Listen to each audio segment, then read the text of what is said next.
الحمد للہ رب العالمین الصلاۃ والسلام علی خاتم النبیین وعلی آلہ وصحبہ اجمعین اما بعد فاعوذ باللہ من الشیطان الرجیم بسم اللہ الرحمن الرحیم قال اللہ تعالی فی سورۃ الشورى وما كان لبشر ان يكلمه الله الا وحيا او من وراء حجاب او يرسل رسولا فيوحي باذنه ما يشاء انه علی حکیم۔ ترجمہ: اور کسی آدمی کا حق نہیں کہ اللہ اس سے بات کرے مگر الہام کے ذریعے سے یا پردے کے پیچھے سے، یا کوئی فرشتہ بھیج دے تو وہ خدا کے حکم سے جو خدا چاہے القاء کرے۔ ان آیتوں میں 3 طریقے بیان ہوئے ہیں جس سے خدا بندے سے بات کرتا ہے۔ پہلا طریقہ الہام، جو کہ آج بھی ہو سکتا ہے اگر اللہ اپنے کسی ولی کے دل میں کوئی بات ڈال دے۔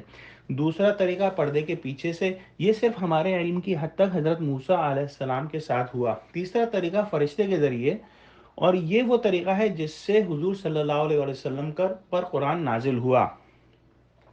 آپ صلی اللہ علیہ وسلم کی عمر مبارک جو 40 برس ہوئی اور ایک دن وہ غار حرا میں عبادت میں مشغول تھے تو جبرائیل علیہ السلام تشریف لائے اور فرمایا اقرا، یعنی پڑھو۔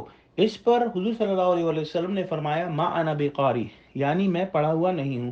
جبرائیل علیہ السلام نے یہی بات دوبارہ کی اور رسول اللہ صلی اللہ علیہ وسلم نے یہی جواب دوبارہ دیا۔ اس کے بعد جبرائیل علیہ السلام نے حضور صلی اللہ علیہ وسلم کو بھینچا اور کہا اقرا بسم ربک، پڑھو اپنے رب کے نام سے۔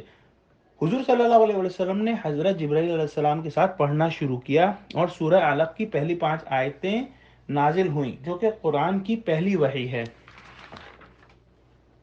اب میں ان آیتوں کی تلاوت کروں گا۔ بسم اللہ الرحمن الرحیم، اقرأ بسم ربک الذی خلق، خلق الانسان من علق، اقرأ وربک الاکرم الذی علم بالقلم، علم الانسان ما لم يعلم۔ ترجمہ: اے محمد صلی اللہ علیہ وآلہ وسلم، اپنے پروردگار کا نام لے کر پڑھو جس نے عالم کو پیدا کیا، جس نے انسان کو معلق جنین سے بنایا یا خون کے لوتھڑے سے بنایا، اور پڑھو اور تمہارا پروردگار بہت کریم ہے جس نے قلم کے ذریعے سے علم سکھایا۔ گویا حضرت جبرائیل علیہ السلام نے اللہ سبحانہ وتعالیٰ کے الفاظ کو حضرت محمد صلی اللہ علیہ وسلم کے منہ میں ڈالا اور پھر حضرت محمد صلی اللہ علیہ وسلم نے وہی الفاظ ریپیٹ کیے۔ ان آیات کے اندر اقرا کا لفظ 2 دفعہ استعمال ہوا ہے۔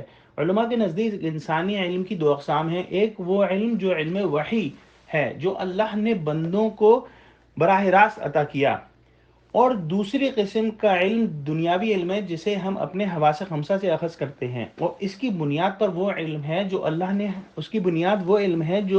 اللہ نے حضرت آدم علیہ السلام کو تمام اشیاء کے ناموں کی صورت میں ودیعت کر دیا تھا۔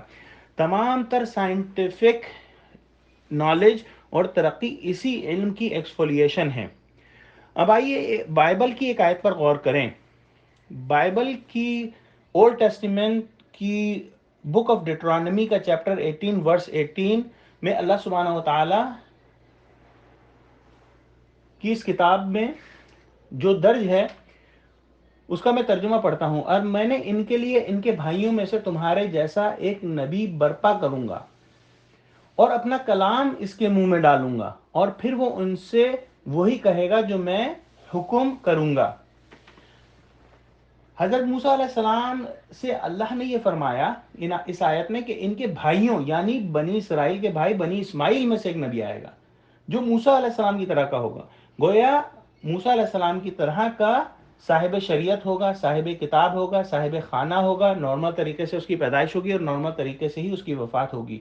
موسیٰ علیہ السلام کے بعد ایسے واحد نبی رسول اللہ صلی اللہ علیہ وآلہ وسلم ہیں۔ میں آپ کو دعوت دوں گا کہ آپ اس آیت کو گوگل کریں اور پڑھیں۔ آخر میں پچھلی ریکارڈنگ کی ایک تصحیح، میں نے غلطی سے سورہ زخرف کو زخرف کہہ دیا تھا۔ اللہ سبحانہ وتعالیٰ سے دعا کریں کہ اللہ تعالیٰ مجھے معاف فرمائیں۔ آئیے دعا کریں کہ اللہ سبحانہ وتعالیٰ ہم کو قرآن سے جوڑیں، ہم کو قرآن کا فہم عطا فرمائیں، ہم کو قرآن پڑھنے، اس کو سمجھنے اور اس پر عمل کرنے والا بنائیں۔ وآخر دعوانا ان الحمد للہ رب العالمین، والسلام علیکم ورحمۃ اللہ وبرکاتہ۔